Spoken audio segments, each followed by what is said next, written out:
Buongiorno a tutti, welcome back, Simona Cochi. Today I'm gonna introduce you one of the most must-to-see art exhibition here in Italy. I'm talking about Max Ernst retrospective currently on show at Palazzo Reale until the 26th of February 2023. So we are gonna discover together the major features of this event along with some previews. So let's start. I will dive and introduce the place in which they choose to showcase these more than 400 species of art, and of course it's the royal palace, Palazzo Reale, that you can see on my right side. This is the beautiful Piazza Duomo, the Duomo, and so this is the atmosphere that you could easily breathe in Milan, apart from the weather that maybe in these days it will be raining. Anyhow, let's dive directly into the descriptive parts. So this is the first retrospective exhibition ever held in Italy, dedicated to Max Ernst, and what is interesting that they present over than 400 works, including painting, sculptures, drawings, collages, photographs, jewellery, and illustrated books from museum and foundation and private collection that comes from Italy but also from abroad. So the lengthy work of study and investigation conducted by the curator has made it possible to include among the works on loans, exhibit and documents that have not been shown in public before. So also they provide to give to a full view of the contemporary art and surrealist art that spans almost 70 years, because he was really productive, Max Ernst. And so you have the possibility of observing different social changement through its works, but also the different techniques and the absolutely some way absurd and challenging way of interpreting life and emotions. And I'm always extremely fascinated by surrealism. I think it is one of my favorite art movement, and in this case I'm absolutely into Max Ernst art, so that's why you must go and see this exhibition. Let's discover a little bit on the shows. So Gaming Turin, Peggy Guggenheim, Ca Pesaro Museum, Tate Gallery in London, Centre Pompidou, Museo Cantini Marseille, State Museum, Arp Foundation in Berlin, Fondation Beyeler in Basel, the Thyssen-Bornemisza National Museum in Madrid. They've been involved in such a huge collective and retrospective. Is not a collective, sorry, it's a retrospective. So the exhibition has been promoted and produced by the Municipality of Milan-Culture and by Palazzo Reale with Electa in collaboration with Madeinart, and it has been curated by Martina Mazzotta and Jürgen Pech.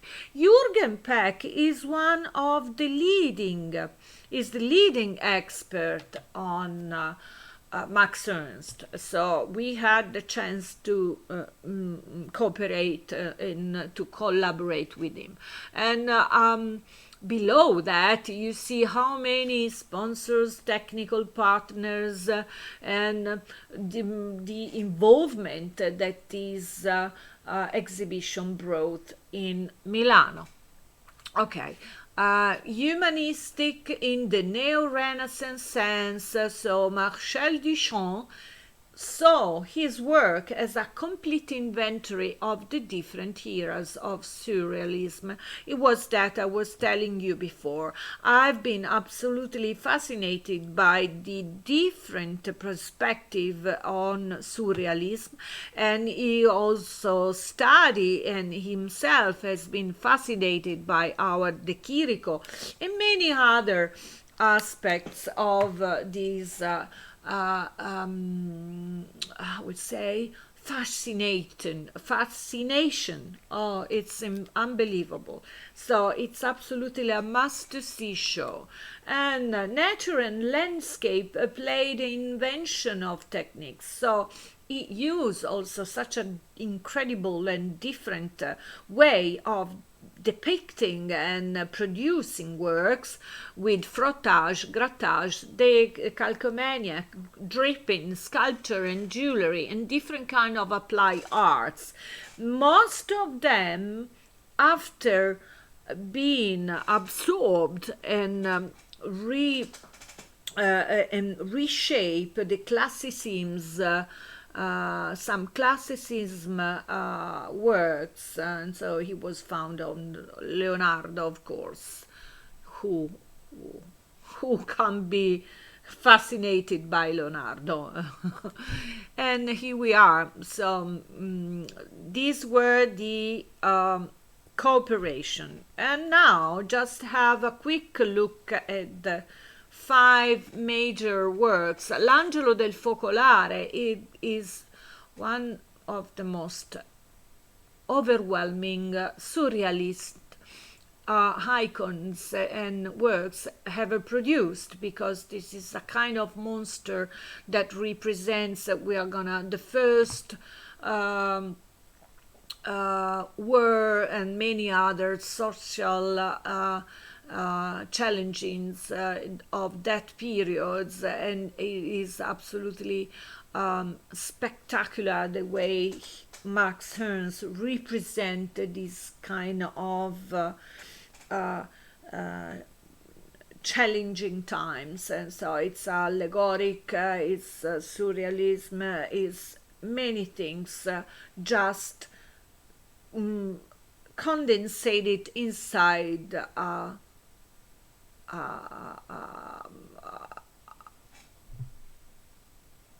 I would say a subject. And it's you see how intense are the colors and the vibration. You see like he was jumping on the floor and you can feel the vibration coming from the floor. It's incredible. And so this is Gli uomini non ne sapranno nulla, 1923, and it's evocative. I can't even imagine to reproduce such a piece of art, because it's unique and is and also he always, that surrealism makes a different no sense rhetorical figures. In this case is absolutely unique, the style. And so at the entrance to the exhibition galleries, the public is immediately invited to wrestle mentally with the masterpiece that attains its century, the Oedipus Rex, Il Re Oedipo, with clear links to Sigmund Freud theories.